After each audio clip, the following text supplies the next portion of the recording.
नमस्कार, clean news UP में आपका बहुत बहुत स्वागत है। चलिए देखते हैं शाम तक की 10 फटाफट बड़ी खबरों को। इससे पहले आप न्यूज को कहां से देख रहे हैं, हमें कमेंट में जरूर बताएं। साथ ही वीडियो को लाइक करना बिल्कुल न भूलें। मुख्यमंत्री योगी आदित्यनाथ के आवास को बम से उड़ाने की धमकी। दिल्ली पुलिस कंट्रोल रूम में फोन कर शुक्रवार को मुख्यमंत्री योगी आदित्यनाथ के सरकारी आवास को बम से उड़ाने की धमकी दी गई। दिल्ली पुलिस ने लखनऊ कंट्रोल रूम को इसकी जानकारी दी। इसके बाद महकमे में हड़कंप मच गया। बम निरोधक दस्ता के साथ पुलिस बल 5 कालिदास मार्ग पहुंची। मुख्यमंत्री आवास के आसपास सुरक्षा बढ़ा दी गई। काफी देर तक सघन चेकिंग अभियान चलाया गया, लेकिन बम नहीं मिला।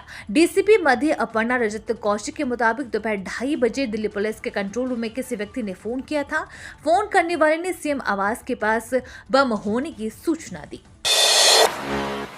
योगी सरकार का शिक्षा मित्रों को बड़ा तोहफा। अब 60 साल की उम्र में होंगे रिटायरमेंट। उत्तर प्रदेश की योगी सरकार ने लोकसभा चुनाव 2024 से पहले यूपी के प्राथमिक विद्यालय में तैनात शिक्षा मित्रों को बड़ा तोहफा दिया है। अब प्रदेश में सामान्य शिक्षकों की तरह 60 साल की उम्र तक अपनी सेवाएं शिक्षा मित्र दे सकेंगे।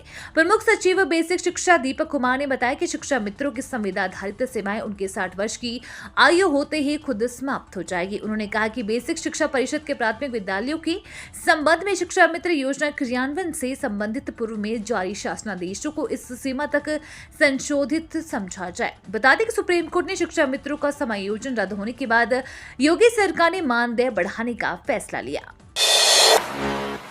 यूपी बोर्ड परीक्षा नकल विहीन बनाने के कड़े इंतजाम। उत्तर प्रदेश में यूपी बोर्ड की हाई स्कूल और इंटरमीडिएट स्कूल की परीक्षाएं शुरू हो गई हैं, जिसे लेकर इस बार सुरक्षा के कड़े इंतजाम किए गए हैं। बोर्ड परीक्षा के दूसरे दिन पहली पाली में हाई स्कूल के 102 और इंटरमीडिएट के 461 परीक्षार्थी को मिलाकर अनुपस्थित रहे। इस तरह से दूसरे दिन की परीक्षा में कुल मिलाकर 563 परीक्षार्थी अनुपस्थित रहे। वहीं दूसरी पाली में भी कुल 3799 परीक्षार्थियों ने परीक्षा छोड़ी। बड़ी बात यह रही कि दोनों ही पालियों में नकल करते हुए एक भी छात्र नहीं पकड़ा गया है। यूपी में 414 स्वास्थ्य उपकेंद्रों का निर्माण अटका। अब नए खोजी जा रही जमीन। प्रदेश सरकार लोगों को उनके घर के निकट इलाज मुहैया कराने की मुहिम चला रही है। इसके लिए अस्पतालों, स्वास्थ्य उपकेंद्रों और हेल्थ एंड वेलनेस सेंटरों का जाल बिछाया जा रहा है, मगर गलत जमीन चयन के चलते प्रदेश के 414 स्वास्थ्य उपकेंद्रों के निर्माण का काम अटक गया है।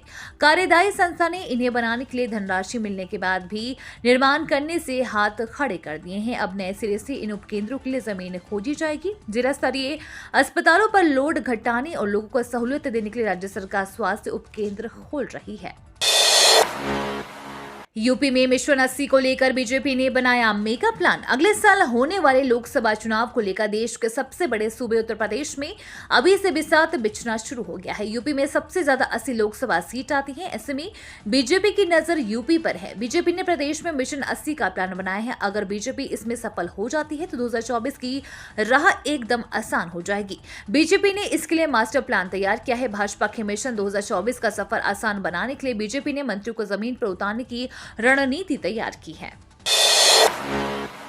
यूपी बड़े पैमाने पर करेगा बिजली बैंकिंग, होगा फायदा। मुख्यमंत्री योगी आदित्यनाथ के निर्देशों पर सभी क्षेत्रों में भरपूर निर्बाध बिजली देने के प्रयासों को फलीभूत करने के लिए उत्तर प्रदेश पावर कॉर्पोरेशन ने दूसरे राज्यों से बड़े पैमाने पर बिजली बैंकिंग करने का फैसला किया है, जिसके तहत सर्दियों तथा सामान्य दिनों में जब राज्य में बिजली की मांग औसत अथवा कम रहती है तो उस समय कॉर्पोरेशन उपलब्ध अतिरिक्त बिजली जम्मू कश्मीर, तमिलनाडु, मध्य प्रदेश, राजस्थान, कर्नाटक के साथ ही एनटीपीसी को देगा। यूपी में बिजली की मांग बढ़ने पर जरूरत के मुताबिक इस बिजली को इन राज्यों से वापस लिया जाएगा। प्रदेश में भाजपा सरकार बनने के बाद बिजली उपभोक्ता तथा आपूर्ति दोनों क्षेत्रों में अब तक का ग्राफ 2014-17 के मुकाबले 2 गुना होने के पार है। लखनऊ में बनेगी स्टार्टअप वैली। आगरा में ईवी मैन्युफैक्चरिंग प्लांट स्थापित होगा। हांगकांग की कंपनी आगरा में 6000 करोड़ रुपए की लागत से 2 इलेक्ट्रिकल व्हीकल मैन्युफैक्चरिंग प्लांट स्थापित करेगी। कंपनी 4000 करोड़ रुपए की लागत से ई बाइक और लिथियम बैटरी निर्माण का भी प्लांट लगाएगी। वहीं world trade centre Noida development corporation Lucknow में स्टार्टअप वैली की स्थापना करेगी। सूक्ष्म, लघु और मध्यम उद्योग के क्षेत्र में देश विदेश के निवेशकों ने यूपी में 1.37 लाख करोड़ रुपए निवेश के लिए 9000 से अधिक करार साइन किए हैं। इसमें 225 करोड़ रुपए से अधिक निवेश करने वाले टॉप 20 निवेशकों ने कुल 17,521 करोड़ रुपए निवेश के एमओयू किया है, जिसमें हांगकांग की एक कंपनी ही करीब 10,000 करोड़ का निवेश करेगी। यूपी में 2 करोड़ दोपहिया में नहीं लगी हाई सिक्योरिटी नंबर प्लेट, पकड़े गए तो देना होगा जुर्माना। 1 अप्रैल 2019 के पहले खरीदे गए 2 पहिया वाहनों में हाई सिक्योरिटी नंबर प्लेट लगवाने की अंतिम तारीख 15 फरवरी 2023 समाप्त हो गई है। ऐसे में परिवहन विभाग ने प्रदेश भर में पंजीकृत वाहनों के आंकड़े जारी किए गए हैं। आंकड़ों पर नजर डालें तो यूपी में पंजीकृत कुल 2,48,98,922 दो पहिया वाहनों में से सिर्फ 33,74,145 वाहनों में HSRP लगा है। ऐसे में समय रहते दोपहिया वाहनों में नंबर प्लेट नहीं लगवाने वालों को चेकिंग में पकड़े गए तो 5,000 रुपए जुर्माने के साथ जेब हल्की करनी पड़ेगी। परिवहन विभाग के मुताबिक प्राइवेट वाहन, निजी वाहन और व्यावसायिक वाहनों में हाई सिक्योरिटी नंबर प्लेट लगवाने की तारीख 1 साल पहले दी गई है। 20 फरवरी से इस डेट तक कार्डधारकों को दोबारा मिलेगा गेहूं चावल। इस माह सभी कार्डधारकों को एक बार फिर और राशन मिलेगा।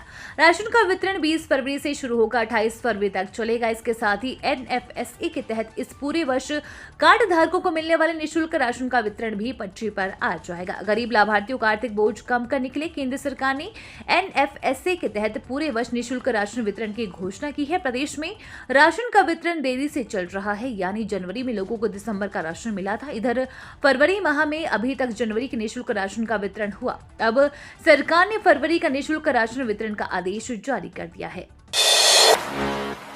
सरकारी कर्मचारियों की पेंशन को लेकर हाईकोर्ट का बड़ा फैसला। हाईकोर्ट की लखनऊ बेंच ने अस्थायी से स्थायी हुए सरकारी कर्मचारियों के पक्ष में बड़ा फैसला देते हुए कहा कि ऐसे कर्मचारियों का गैर नियमित सेवा काल भी पेंशन का आकलन करते समय उनके कुल कार्यकाल में जोड़ा जाएगा। उत्तर प्रदेश पेंशन हेतु अहर्कारी सेवा तथा विधि मान्यकरण अधिनियम 2021 की धारा 2 के संबंध में सर्वोच्च न्यायालय द्वारा वर्ष 2019 में प्रेम सिंह मामले में दिए गए फैसले की व्याख्या करते हुए पारित किया है। न्यायालय ने कार्यप्रभारी कर्मचारी, दैनिक मजदूर और सीजनल संग्रह अमीनों की ओर से अलग अलग दाखिल 50 याचिकाओं पर एक साथ सुनवाई करते हुए ये निर्णय सुनाया है। ये तो थी शाम तक की बड़ी खबरें। रोजाना उत्तर प्रदेश की ताजा खबरों के लिए क्लीन न्यूज यूपी को सब्सक्राइब कर बेल आइकन को दबाना बिल्कुल ना भूलें। धन्यवाद।